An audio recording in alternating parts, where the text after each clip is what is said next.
Welcome back. This time we're talking about A Bad Mom's Christmas. Now, when I reviewed the original film last year, I called it a laugh-producing machine of a comedy, even though I obviously wasn't a mom. Now, in the 16 months between the release of the first film and now the sequel, I'm still not a mom, but I still found this movie really, really funny. I'll say right up front, it's not as good as the first one, but it's not bad at all. If you're just looking for a solid comedy that is going to produce a lot of laughs and you're not offended by R-rated language,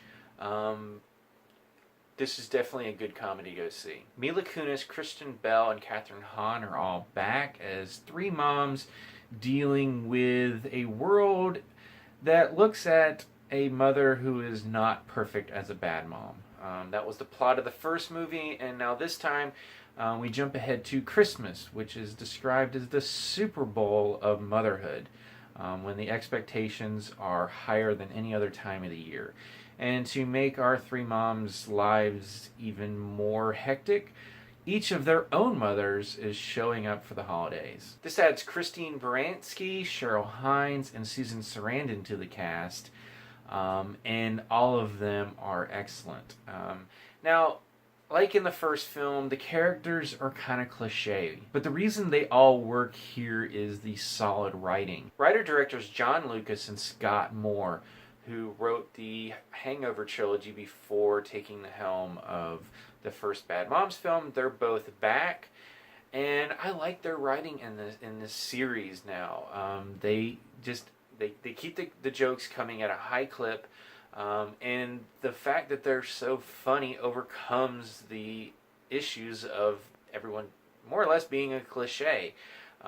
Again, our new characters, we have the very overbearing mother, we have the neglective mother, and then we have the mother who has no sense of boundaries. By the end, it's a pretty, again, cliche story. It wraps up more or less how you would expect it to, but again, I laughed so much between the beginning and the end, I didn't really care. This is a very popcorn comedy. I talk sometimes about popcorn entertainment when it comes to action movies. This is essentially a popcorn entertainment comedy. And there's no real problem with that. As long as I'm laughing and having a good time and the story holds up pretty well and the characters are real enough that we can actually care about what happens in the end, I'm perfectly fine with that. So if you're looking for a solid holiday comedy this time of year, check out A Bad Mom's Christmas. Now, if you've seen it, let me know what you thought about it. Who's your favorite mother from the first film, as well as one of the three new mothers? As always, you can subscribe to my channel, check out some of my other reviews, and until next time, I'll see you at the movies.